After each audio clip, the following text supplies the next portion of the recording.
Cette sortie va être l'occasion de faire le bilan sur les révolutives de Red Light. Révolutive, c'est la révolution. Là, je suis en bout, vous voyez. C'est une sortie qui se prête parfaitement à un bilan, puisqu'on a un peu de boue, un peu de pierre, un peu de racines. Bref, de quoi parler de cette semelle externe qui, avec le prix soldé de la pompe évidemment, ont été les deux éléments qui m'ont amené à acheter ce modèle. Alors à quoi ça ressemble quand c'est neuf? Une révolutive de Red Light? Eh bien ça ressemble à ça.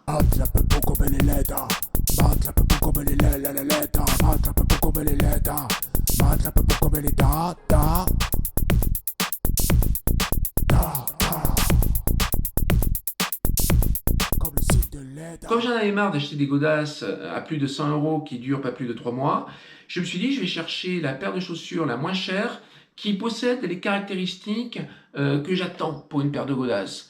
J'ai cherché et j'ai trouvé ça, je l'ai eu en promo bien sûr à 71 €.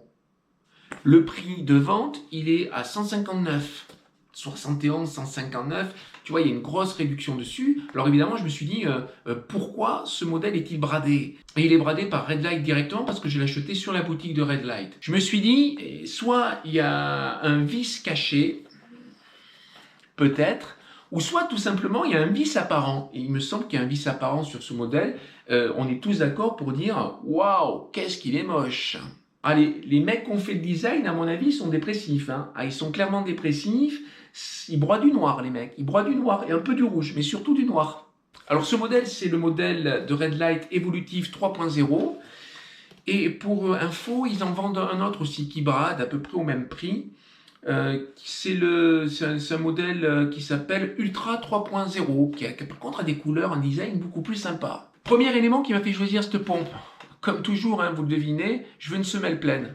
J'ai une semelle pleine. Et en plus, elle est en Vibram Mega Grip. T'entends les crampons, bon, ce sont des petits crampons. C'est des crampons 3 mm. J'aurais préféré du 5.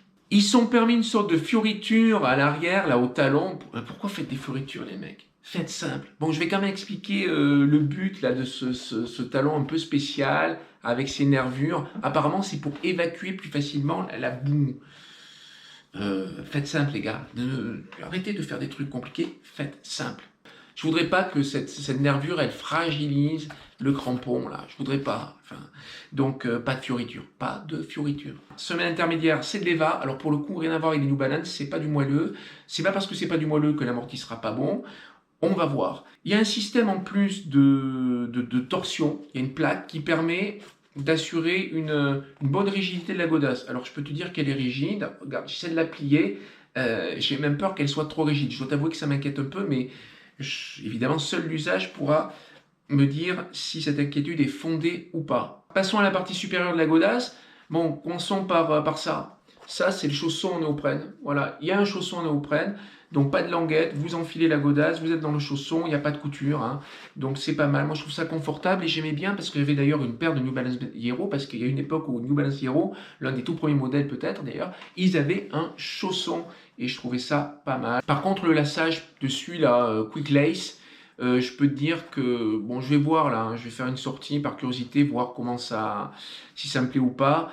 J'ai déjà eu ça sur le premier modèle de ma Fat Speed, ça remonte maintenant à 8 ou 9 ans.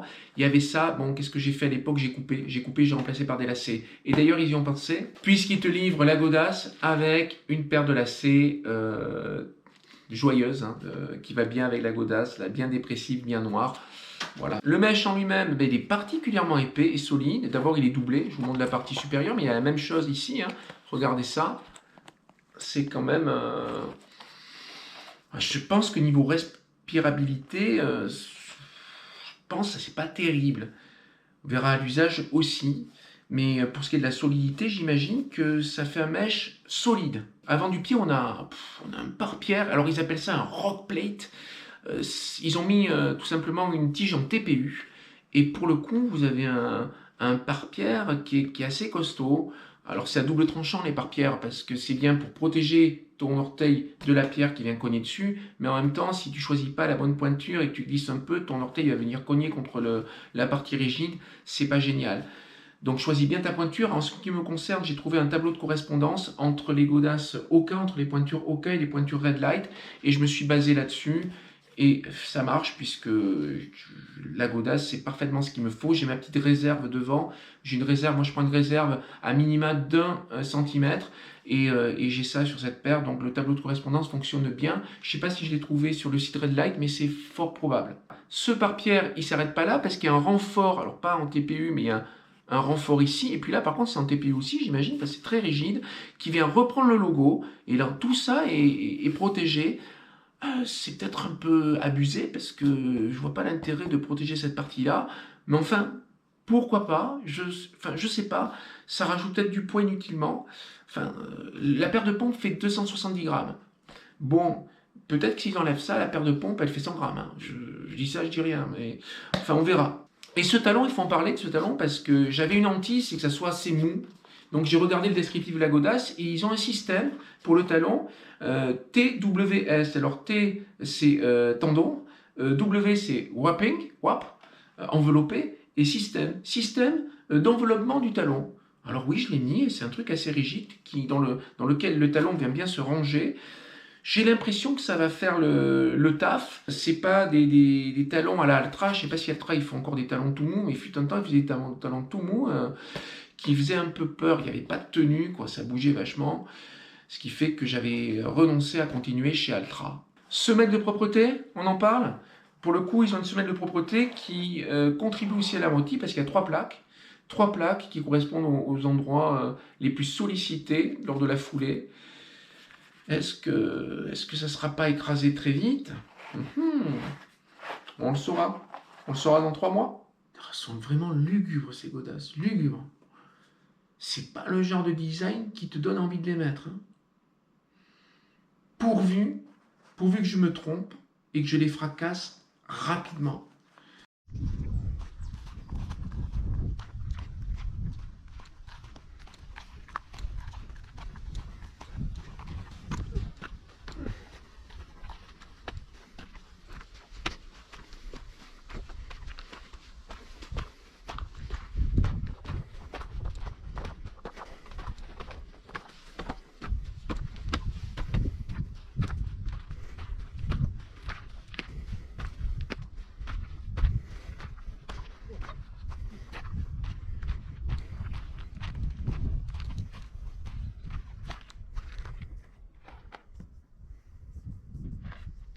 Hey, salut la team! Et où c'est qu'on est aujourd'hui? Nous sommes à Epomandouodorum. Ouais, Epomandouodorum. Tu vas dire, c'est quoi ce truc? C'est pas en France, bien sûr c'est en France. C'est l'ancien nom, l'antique nom de la cité gallo-romaine de Mandeure, où se trouve le plus grand théâtre de France. Ouais, c'est le plus grand théâtre antique de France. Alors pourquoi? Pourquoi? Parce qu'ici, il y avait un culte pour le dieu Mars, et ils ont fait tout un immense complexe religieux dont il ne reste que les fondations du théâtre, tout le reste ayant disparu. Retour sur le terrain qui n'est pas tendre avec le trailer. Et un petit mot pour commencer sur la solidité de la godasse. Elle a parcouru un peu moins de 200 dans les 8000 de D+, et elle n'a pas bougé, rien. Tu vas me dire, cette semelle externe ne permet pas l'arrachement de crampons, donc déjà bon point. Et pour ce qui est du mèche, des différents éléments collés, bah, ça tient bien. Je vois pas de signe d'usure. Parlons-en de ces godasses. De la boue, mode de boue, hop, hop, hop, hop, la motte, toujours la motte. En boue, c'est vachement bien. Alors, tenue de ces godasses en boue. Bah, c'est ce que je leur demandais, de m'offrir une bonne tenue sur terrain boueux. Et si je devais les noter sur 5, je dirais correct, 3. Voilà, c'est un exemple de passage en bout plat. Tu vois, rien d'extraordinaire. Et ça patine quand même un peu, quoi. Que dire de l'évacuation de la boue de cette semelle externe? Ouais, c'est pas trop mal. Sur l'avant du pied, c'est pas trop mal. Sur l'arrière, leur système de rainure me semble pas du tout convaincant. Et au centre, c'est un peu normal que la boue s'entasse. C'est un endroit où tu vas pas frapper, tu vas pas appuyer, donc elle va pas se dégager comme ça toute seule. Bien, bien, bien. Continuons. Alors ici, tu as un joli petit combo, boue suivi d'une pente avec des petits cailloux bien les uns contre les autres. Qu'est-ce qu'elle vaut cette paire de godasses sur le caillou mouillé? On regarde ça tout de suite. Alors dans la boue, je vais à fond dans les blocs. Voilà, sur le caillou, c'est nul. Ah, le grip sur le caillou, c'est ça. Hein, je me mets en poids dessus, je fasse et voilà. Hein, je refais, je mets mon pied. La pierre est quasi plate là. Je mets mon pied, je me mets en poussée. Voilà. C'est radical. À titre de comparaison, je prends ma vieille paire de Hoka et je la mets sur un rocher trempé. Je prends appui et je pousse. Ça tient. Voilà, ça tient. Vieille paire défoncée, je refais. Hop, je prends appui. Tranquille, hop, ça tient. J'ai mis tout mon poids, toute ma masse dessus. Et regardez l'état de la semelle. Donc c'est pas de crainte quand je dis que ce Vibram sur la Red Light n'est pas incroyable. Il n'est pas incroyable. Oui, je suis plus à Mandeur, je suis en Vanoise. Tour des glaciers, la Vanoise. Ça glisse. Et oui, sur du bois mouillé, pas de miracle, ça glisse aussi. Même sur un pont suspendu. Et on continue. Alors, quelle note sur la tenue, sur des pierres mouillées, hein, c'est même pas qu'il y a de la mousse ou rien, elle est mouillée la pierre. Eh bien la tenue, je dirais 1, parce que je suis généreux. Amorti. Alors amorti à la base, c'est pas des pompes qui proposent un amorti énorme. Mais il me semble qu'il est correct. Alors j'ai dit il me semble. Pourquoi? Parce que je les utilise essentiellement en ce moment dans une partie de la France où le terrain est plutôt souple, pour ne pas dire boueux. Donc la boue, ça amortit bien, quoi. On va par là. Alors, ce qu'on peut dire, sans trop prendre de risques, c'est que c'est des chaussures qui sont faites pour un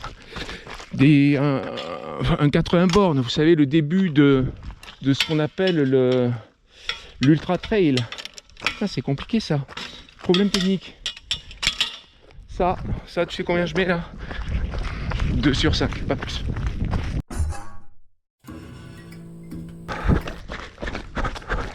Et non, on n'est plus à Mandeur.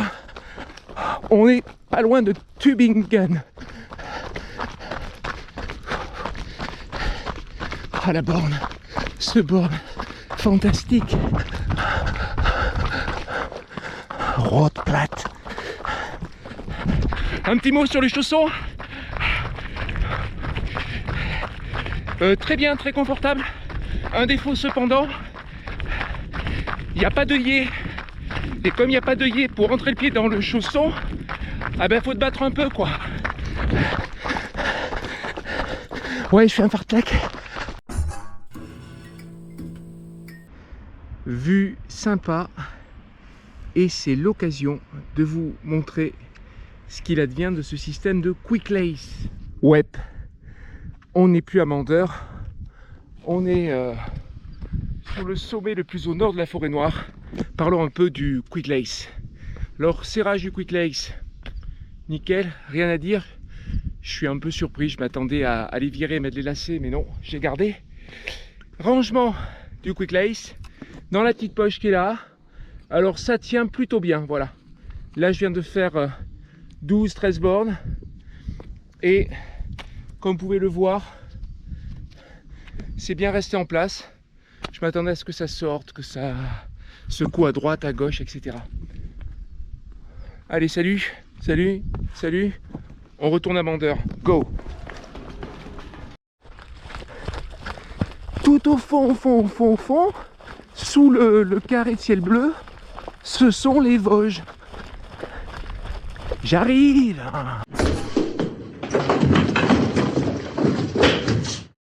Alors la semelle Vibram, qu'en est-il pour ce qui est de l'usure? Pour vous rappeler, il y a un système anti-boue là. Il y a un système anti-boue avec une grande rainure centrale là. Elle est là, la grande rainure centrale. Donc évidemment, qu'est-ce qui se passe avec la pression? Là, ça fait une faiblesse. Les deux parties du talon s'écartent et en s'écartant, eh bien, les crampons s'usent plus rapidement. Voilà. Là, il n'y en a plus de crampons. C'est fini. C'est fini. Alors, je me pose une question. C'est des godasses qui ont 200 bornes. Hein. On est toujours dans la forêt noire. Elles ont 200 bornes maintenant. Alors, je me pose une question. C'est, ils font des prototypes avant de les commercialiser. Ils font forcément des prototypes. Est-ce qu'il y a quelqu'un qui les teste, ces godasses? Est-ce qu'il y a vraiment quelqu'un qui les met à l'épreuve? Parce que franchement, tu passes ça, moi je les ai depuis, ça fait même pas, ça fait combien de temps que je les utilise? Ça fait pas un mois que je les utilise. Bon ben franchement, si c'est fait par quelqu'un qui va les utiliser sur des terrains qui ne sont pas des terrains les plus agressifs du monde, tu as un retour, en moins d'un mois, tu as un retour. Tu dis, voilà, il y a tel truc là, peut-être que ça, il faut un peu le corriger, etc. Et au final, ben, tu obtiens un truc qui va être canon.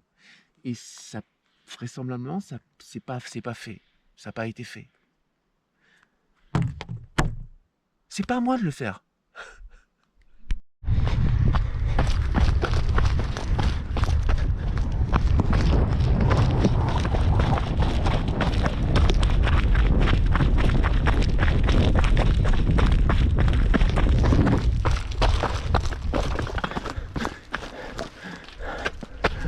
Oh, la reste de l'escalier. Oh, le reste de l'escalier, il est pas terrible. Hein. Pas terrible.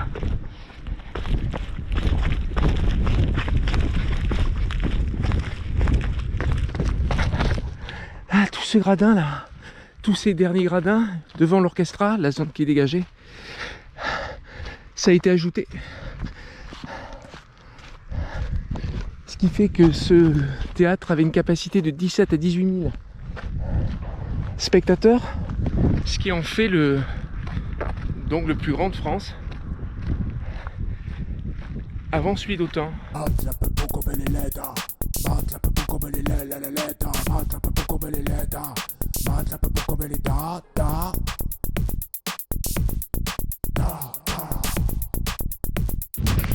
Allez, conclusion sur ces red light révolutives.